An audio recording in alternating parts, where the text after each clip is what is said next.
આ લોકો બેસણામાં જાય તો એ લોકો પેલું વ્યક્ત ન કરે અણગમો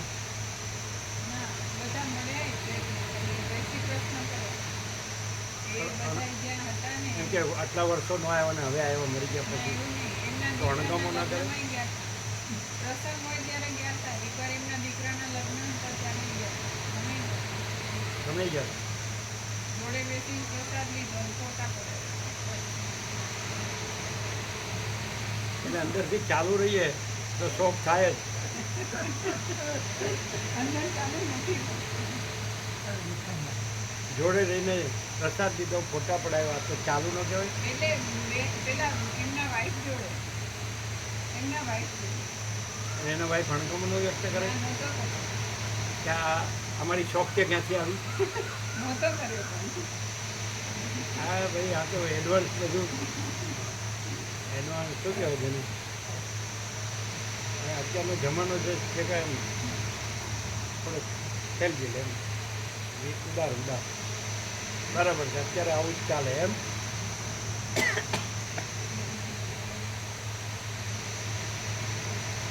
પછી એને એવી ભાવ વ્યક્ત કરે છે કે આની માટે આ છોકરો છે મારો છોકરો છે તો એને માટે હું સેવા કંઈ આપું કાંઈ આપ્યું જ નહીં. પણ એ ભણ્યો હોય એને ભણાવ્યો એને ભણાવવાનો હોય એને ઘર કરી આપવાનું તો કાંઈ ન આપે એના છોકરાને. ના બેટા આ જબરા છે એવું તો એટલું છે. એટલે શું કે લાગણી ન હોય.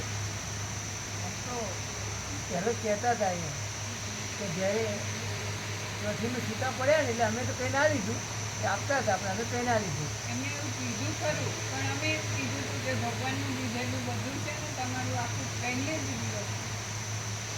જ્યારે અમે સૌથી પહેલાં એમની સાથે જોડાયા ને ત્યારે જ એમને પછી આ દેવરાજનો જન્મ થયો ત્યારે પણ તો અમે એવું કીધું હતું કે ભગવાનનું દીધેલું અમારી પાસે ઘણું છે. તમારું ફેમિલી છે તમે એમને મેન્ટેન કરો. તમારા સમય અને તમારી સંપત્તિ ઉપર એ લોકોનો હક છે. એ લોકોની કંઈ સંમતિ હોય ને એવી રીતે રાજી ખુશીથી તો તમારા છોકરાને આપો અમારે આપ્યું પછી આપ્યું ના પાડી એટલે પછી એ દિશાની કોઈ વાત જ નથી કરી. વ્યવહાર એકેય નહીં વાત જ નથી. એટલે એમણે આપવાનું કીધું હતું. હા કીધું હતું શરૂઆતમાં કીધું હતું. અને શરૂઆતમાં તો સાથે રહેવા એક જ ઘરમાં પણ અમે બેંકમાં હતા ને તો અમારી બધી જે બહેનપણીઓ હોય ને તો એવું કહેતા હતા કે તું જોબ તો કરી શક એટલે કે તારે છોકરું થાય કે એવું તો એમની પાસે મૂકીને આવવું પડશે તો એ બરાબર સાચવે ના સાચવે એટલે જુદું રહેવાનું. તો અમે તો એવું બધું માની જ લીધું કે જુદા જ રહેવાનું જોડે ગરબડ ગોટાળા ગૂંચવાડા હળા સમજાય છે.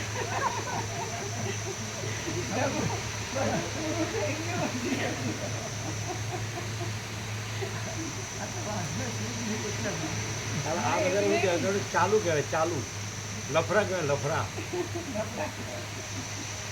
અને હમણાં અત્યારના જમાનામાં બધું ચાલે છે એવું. એવું તો હવે ભગવાન આખા જમાનાનું અમને નથી ખબર પણ અમે આવા લફડા કર્યા કે ભાઈ તમે અપવાદ છો કે બધા એવું કરે છે એવું નહીં. એટલે એ તો ગોળ ગોળ કીધું. એટલે ખબર નહીં એમને શું સમજાવી દીધા હતા તો અમે સ્વીકારતા હતા. અમારી સામે ઓપનલી વિરોધ ક્યારેય નથી કર્યો. એમના ફેમિલીનો પ્રભુમાં જ રહેવું જોઈએ એવું કેમ કીધું? એટલે છૂટવા માંગતા તો એ વાત તો ચોક્કસ. ક્યારે કીધું હોય પ્રભુમાં જ રહેવું જોઈએ એવું ક્યારે કીધું હોય?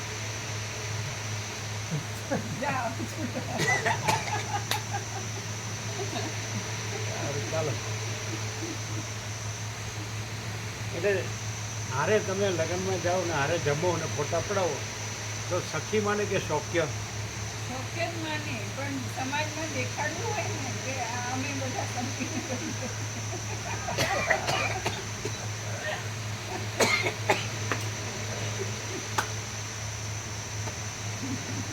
माँ चिदाकाश सब कुछ है, मैं कुछ नहीं है.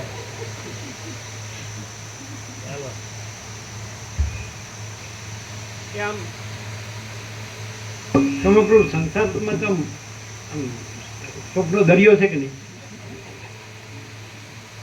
હસતા હસતા આમ કરે છે. હવે હસતા હસતા કહેતા તો રોતા રોતા બોલતા હોય તો એમ લાગે ભાઈ કે દુઃખ છે, પણ હસતા હસતા કે આમ લ્યો. એ દસી મળીનો મામો હતો તે અમે પૂછ્યું કે મહાદેવમાં પાલનપુર થતો હતો તમે સંસારમાં સુખ છે ને?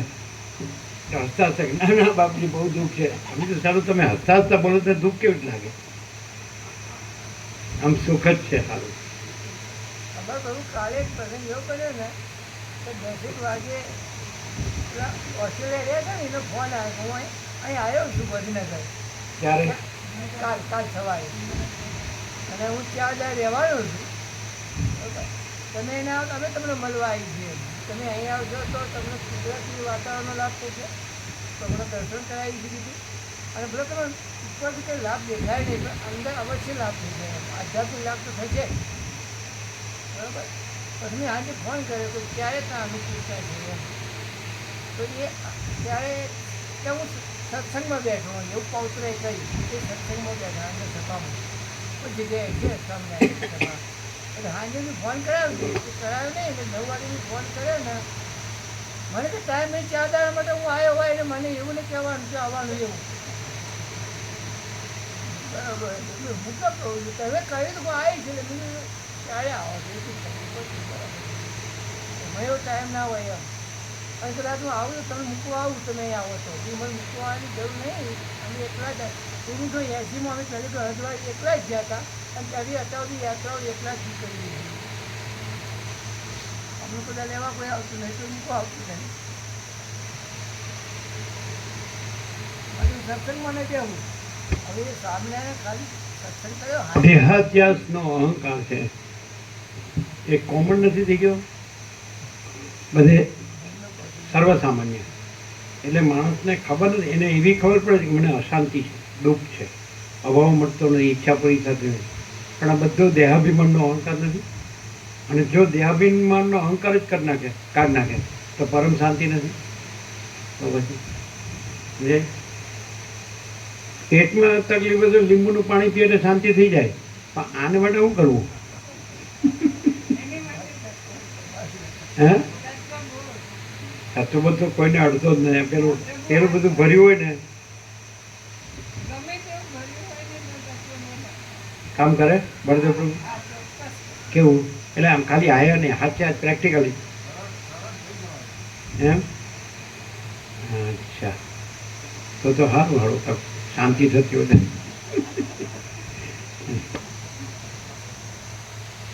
તો અમને તો લાગે છે કે દેહાભિમાન જે છે ને એ અહંકાર જે છે ને એ જ મારી નાખે બધાને. એને લીધે ભમે જ બધા. એ તો કાંઈ ન જો. અમે તો ઝાડ નીચે આનંદથી ગયા છીએ એકલા. પાણી માટલી જ જોવે, કાંઈ ન જોવે. ખોટી કોડીએ ન જોવે અને કોઈ માણસે ન જોવે. માણસ તો પહેલા નંબરે ન જોવે. લીલું લીલું હોય ગમે, બધું લીલું લીલું હોય.